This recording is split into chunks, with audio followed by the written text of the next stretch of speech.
आज्ञाकारी सेवक मालिक से महान होता है।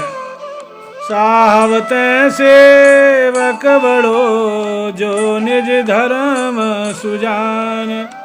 राम बांधि उतरे उदधि लांघी गए हनुमान। प्रस्तुत में तुलसीदास जी कहते हैं, तू है सेवक मालिक से बड़ा है जो अपने धर्म पालन में निपुण है। प्रभु श्री राम जी तो पुल बांधकर समुद्र के पार उतरे, परंतु हनुमान जी उसी समुद्र को लांघ कर चले गए। जय जय श्री राम।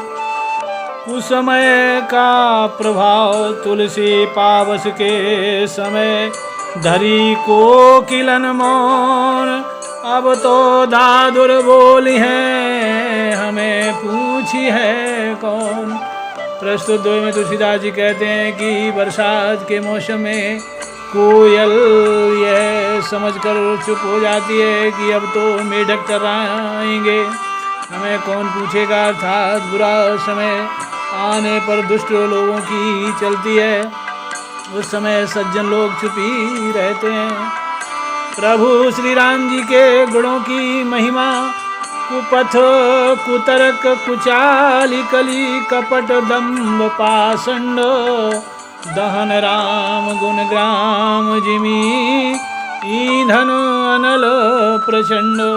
प्रस्तुत में तुलसीदास जी कहते हैं कि कलयुग के कुमार्ग कुतर्क कुचाल कपट दम्भ और पाषंड को जलाने के लिए प्रभु श्री राम के गुण समुदाय वैसे ही हैं जैसे ईंधन को जलाने के लिए प्रचंड अग्नि। भगवत प्रेम ही सब मंगलों की खान है। रामचंद्र मुख चंद्रमा चित चकोर सब होई। राम राज सब काज शुभ समय सुहावन सोई। प्रस्तुत में तुलसीदास जी कहते हैं कि जिस समय प्रभु श्री रामचंद्र जी के मुख चंद्र को निरखने के लिए मन चकोर बन जाता है, उसी समय राम राज्य की भांति सुहावना होता है और तभी सब काम शुभ होते हैं। बीज राम गुण गण नयन जल अंकुर पुलकाली। सुकृते सुतन सुखेत वर विलसत तुलसी शाली। प्रस्तुत में तुलसीदास जी कहते हैं कि जब परम पुण्यात्मा पुरुष के निर्मल तनु रूपी सुंदर और श्रेष्ठ खेत में प्रभु श्री रामचंद्र जी के गुण समूह रूपी बीज बोए जाएं और प्रेमाश्रुओं के पवित्र जल से उन्हें सींचा जाए, तब उनमें से आनंदातिरेक के कारण पुलकावली रूपी अंकुर उत्पन्न होते हैं और तभी उसमें भगवत प्रेम रूपी धान की खेती लहलाती है। तुलसी सहित स्नेहनित सुमिरहु सीताराम। सगुण सुमंगल शुभ सदा आदि मध्य परिणाम। प्रस्तुत दोहे में तुलसीदास जी कहते हैं कि नित्य निरंतर प्रभु श्री सीता जी के सुंदर सगुण स्वरूप का प्रेम सहित ध्यान करते रहो, इससे आदि मध्य और अंत में सदा ही अच्छे सकुन परम मंगल और कल्याण होगा।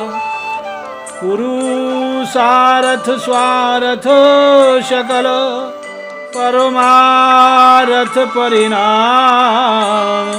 सुलभ सिद्धि सब साहिबी सुमिरत सीताराम।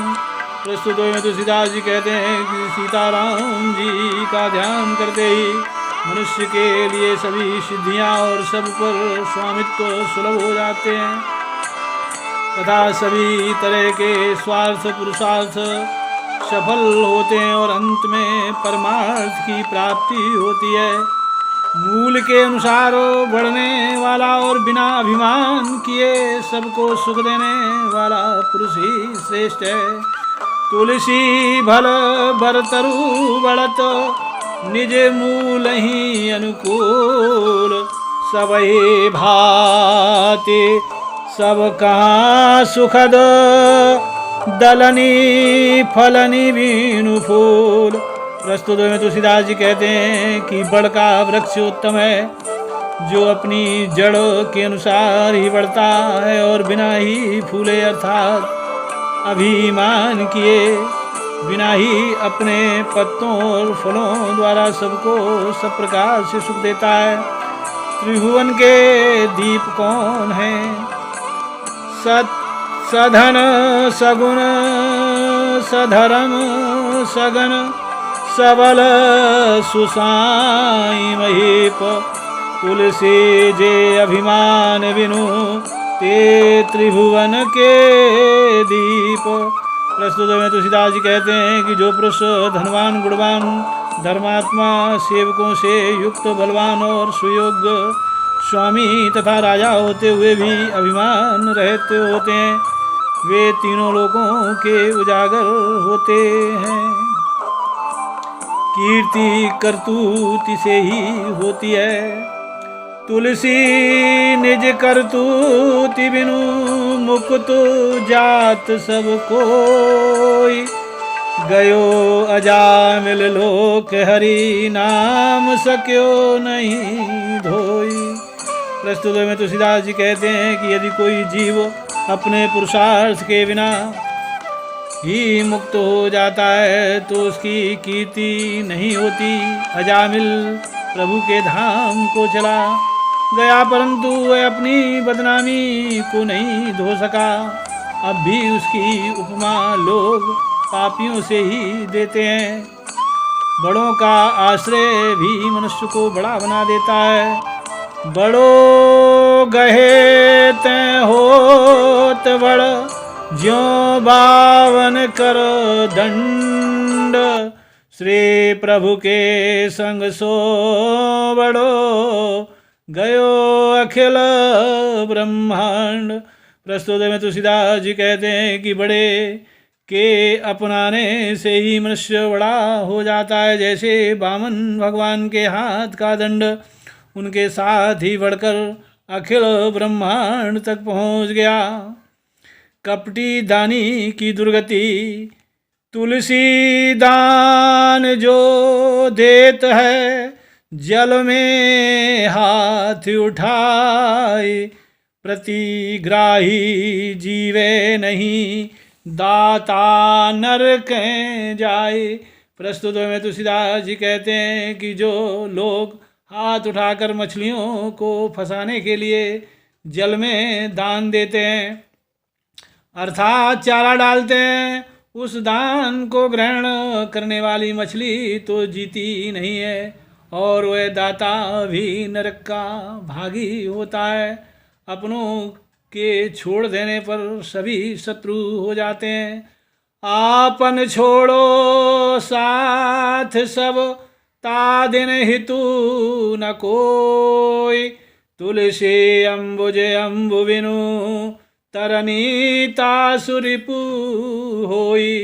प्रस्तुत में तुलसीदास जी कहते हैं कि जिस दिन अपने ही लोग अपना साथ छोड़ देते हैं उस दिन कोई भी भलाई करने वाला नहीं रह जाता। सूर्य कमल का मित्र है परंतु जब जल कमल का साथ छोड़ देता है तब वही सूर्य कमल का शत्रु बनकर उसे जला डालता है। साधन के बिना मनुष्य नीचे गिर जाता है। उर्वी परी कलहीन होई ऊपर कला प्रधान, तुलसी देखो कलाप गते साधन धन पहचान। मोर की पाँख जब जमीन की ओर नीची पड़ी रहती है तो वह कलाहीन हो जाती है और वही जब ऊपर की ओर होती है तो कला प्रधान हो जाती है, जगमगा उठती है। मोर की पाँख की गति देखो और समझो कि मेघ ही इसमें प्रधान साधन है। कहने का तात्पर्य यह है कि मोर पंख की गति को समझकर तुम भी प्रेम घन घनश्याम श्री राम जी की के प्रेम को पहचान करना छुटो। जय जय श्री राम। मंगल भवन मंगल हारे, द्रवहु सुदशरथ अजिर बिहारी। जय जय सीताराम। वीडियो पसंद आने पर लाइक शेयर अवश्य करें।